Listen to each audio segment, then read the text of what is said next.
안녕하세요. 오늘은 창세기 16장에 대해서 나눠보도록 하겠습니다.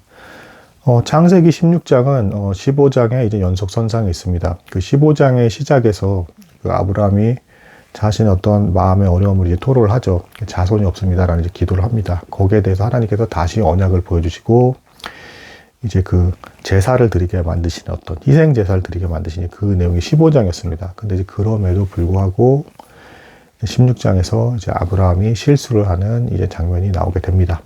근데 이거를 두고 절대 이렇게 보면 안 된다라는 거. 그 아브라함은 이제 믿음의 이제 본이 되는 분이고 믿음의 아버지인 사람이잖아요. 근데 이 사람조차도 믿음이 자라가는 과정이 있는 거고 도중에 넘어질 수도 있는 것이다. 그러니까 우리가 이걸 너무 경솔하게 아브라함이 무슨 믿음의 아버지고 뭐 이런 것도 못 지켜하면서 뭐에 못 기다려 그렇게 경솔하게 우습게 봐서는 절대 안 된다. 아브라함이라는 인물은 하나님께서 특별히 칭찬하신 인물이고 대단한 믿음을 지닌 믿음의 본을 보여주는 인물이다. 절대 가볍게 보면 안 된다. 그럼에도 불구하고 아브라함이 넘어졌다는 것은 우리보다 믿음이 훨씬 좋은 아브라함이 넘어졌다는 것은 인간의 한계를 보여주는 것이다. 이렇게 받아들이셔야 됩니다. 그러니까 인간의 한계를 보여주는데 이것에 대해서 인간은 넘어졌지만 역시 또 앞에서도 계속 반복된 것처럼 하나님의 은혜로 다시금 일으킴을 받아 문제가 해결되게 되는 그런 장이 이제 16장이 되겠습니다. 참고로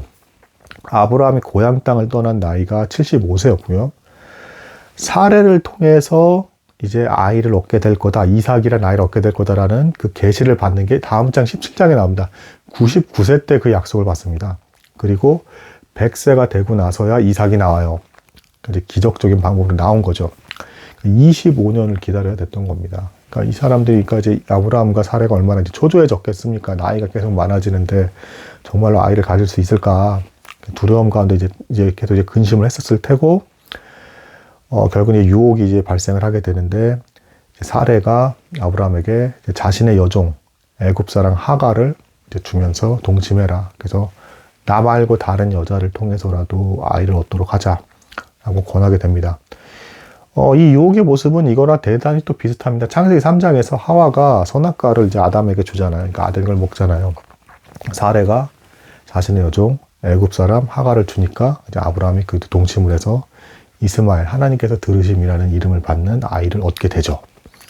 계속해서 넘어지게 됩니다. 이게 대단히 그럴싸한 유혹이었던 게 16장, 창세기 16장 전에 이 약속에서 하나님께서 아주 뚜렷하게 반드시 사례를 통해서 낳은 아이를 통해서 번성하게 될 거야라고 명확하게 지정해 주셔서 약속을 보여주지 않았습니다. 창세기 16장 이전에는 17장에 가서야 사례를 통해서 나온 이삭이 은혜, 언약의 자손이다.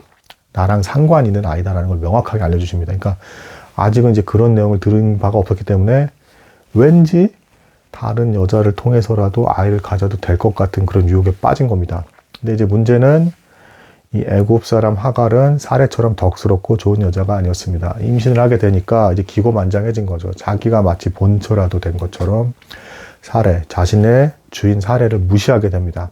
그러니까 이제 사례가 당연히 분노를 하게 되고 아브라함에게 말을 해서 권한을 받아서 이제 엄청나게 괴롭히게 되면서 이 애굽 사람 하갈은 도망치게 됩니다. 술 땅으로 도망치게 돼요. 술이 애굽 방향입니다. 그러니까 애굽으로 자기 고향으로 도망가는 거예요.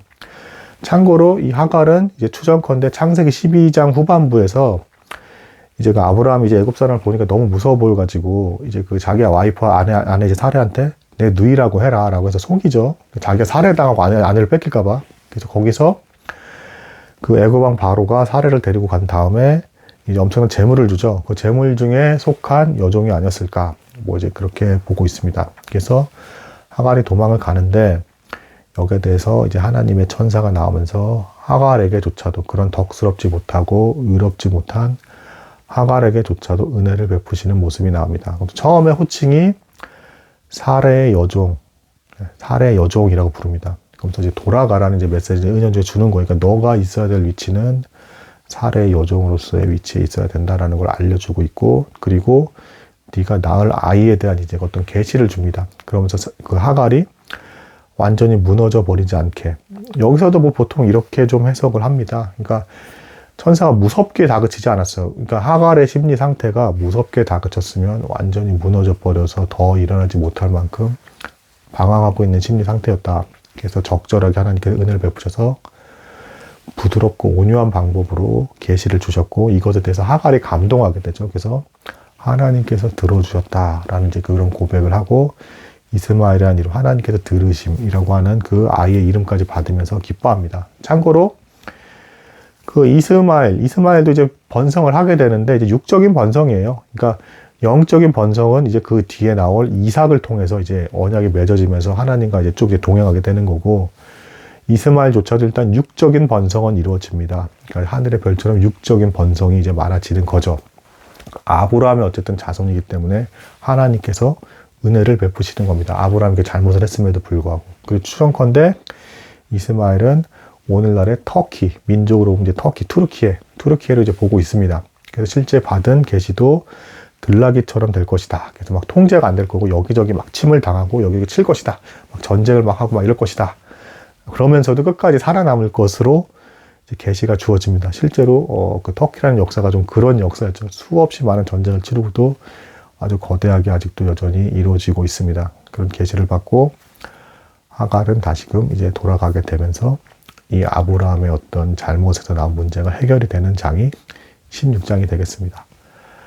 그래서 인간은 넘어지고 실수하고 믿음이 자라는 과정이 있지만, 하나님께서 은혜로 바로잡아 주시고 세워주신다 라는 것을 다시금 보여준 장이 16장이 되겠습니다. 오늘도 들어주신 여러분 감사합니다.